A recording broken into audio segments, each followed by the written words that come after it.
दिल्ली की ठंडी जनवरी की रात घड़ियाल ने 2 बजने का घंटा बजाया ही था कि ग्रीन पार्क पुलिस स्टेशन में एक घबराई हुई आवाज गूंजी।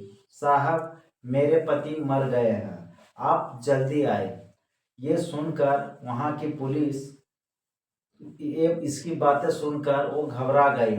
आवाज कांप रही थी। उस महिला की आवाज जो थी वो कांप रही थी, जैसे कि किसी के पीछे कोई छाया लगी हो। कॉल करने वाली उस महिला का नाम थी अनीता। जब पुलिस पहुंची, दरवाजा थोड़ा खुला हुआ था और अंदर फर्श पर पड़ा था अमित, बिल्कुल शांत, बिल्कुल स्थिर, पर उसके चेहरे पर कसकर लिपटा हुआ था एक भारी भरकम कम्बल। सवाल था, क्या किसी ने कंबल ओढ़ाया है या किसी ने कंबल से इसकी मौत दी। अनीता रो रही थी, लेकिन उसकी आंखों में आंसू कम और डर ज्यादा था। पोस्टमार्टम रिपोर्ट आई।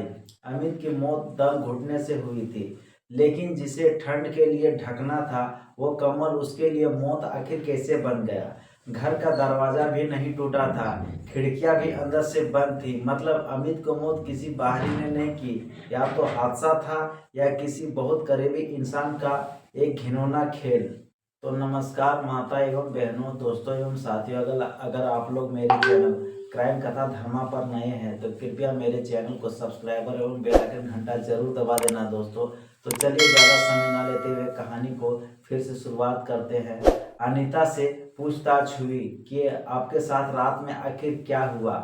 तो अनीता ने बताया कि हमने झगड़ा किया, वो सो गए, सुबह उठी तो वो नहीं रहे। लेकिन पुलिस को लगा कि कुछ है जो अनीता कह नहीं रही है। कुछ तो बात ऐसी है जो अनीता हम लोगों के सामने बोल नहीं रही। घर में सिर्फ 2 लोग थे, मौत अचानक हुई थी और सबसे अहम, अनीता की उंगलियों से कमल की रेशे मिले थे।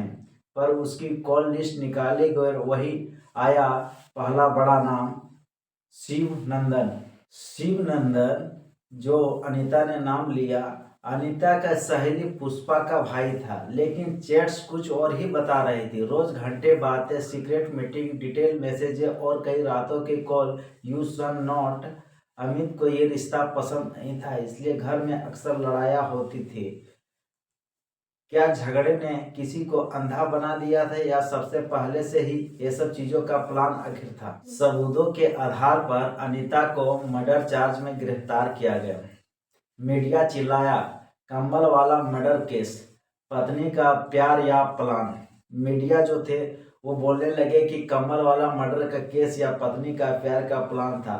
लेकिन असली तूफान तब आया 6 महीने बाद। कमजोर गवाहियों की वजह से अनीता को जमानत मिल गई।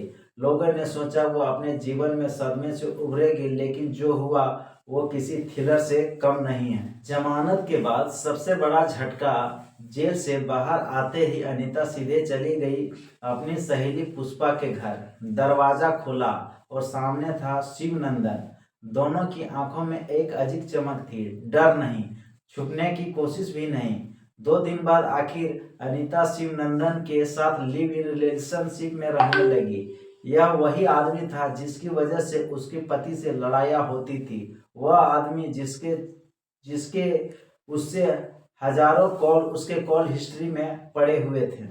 और यह वही औरत थी जो अपने पति के कत्ल के आरोप से छूटी ही थी। पूरा दिल्ली इस सनसनीखेज से हिल गया, लेकिन पुलिस और ज्यादा हिल गई। पुलिस की वापसी और नए तथ्यों। पुलिस ने केस दोबारा खोला, नई टीम, नई फोरेंसिक, नए सवाल। इस बार लोकेशन रिकॉर्ड ने चौंका दिया। मर्डर वाली रात शिवनंदन को फोन लोकेशन अमित के घर पास दिखा। क्या वह अंदर आया था या दरवाजे के बाहर खड़ा था? और क्या अनीता अकेली थी? सस्पेंस और गहरा हो गया। कमल का राज धीरे धीरे खुलता हुआ। फॉरेंसिक को कमल पर अनीता के उंगलियों के निशान मिले, लेकिन साथ ही किसी और पुरुष के हाथ के दबाव भी। लेकिन वह कौन था? क्या शिवनंदन अंदर आया था या और कोई था जिसे अब कोई नहीं जानता? पुलिस को एक और चीज मिली। अमित के नेल्स में एक धागा फंसा था जो उसी स्वेटर से मैच करता था जिसे शिवनंदन अक्सर पहनता था। लेकिन यह इतना स्पष्ट नहीं था कि कोर्ट में साबित हो सके। कहानी एक लंबे अंधेरे सुरंग में जा रही थी। पड़ोसी, एक दबा हुआ गवाह वापस लौटता है 6 महीने बाद। एक पड़ोसी जिसका बयान पहले डर की वजह से दर्ज नहीं हुआ था, वह थाने पहुंचा। सर, उस रात मैंने किसी को देखा था, वह तेजी से अनीता के घर की तरफ आखिर जा ही रहा था। पुलिस ने पूछा। उसने धीमे से कहा कि मुझे लगा वो शिवनंदन ही था। ये गवाही केस को पूरी तरह बदल सकती है। अनीता और शिवनंदन अभी भी लिव इन रिलेशनशिप में रहते हैं। सोशल मीडिया भी गुस्से से भरा है। मीडिया हर दिन नई रिपोर्ट चलाता है, लेकिन कोर्ट में अभी भी सबूत आधे अधूरे हैं।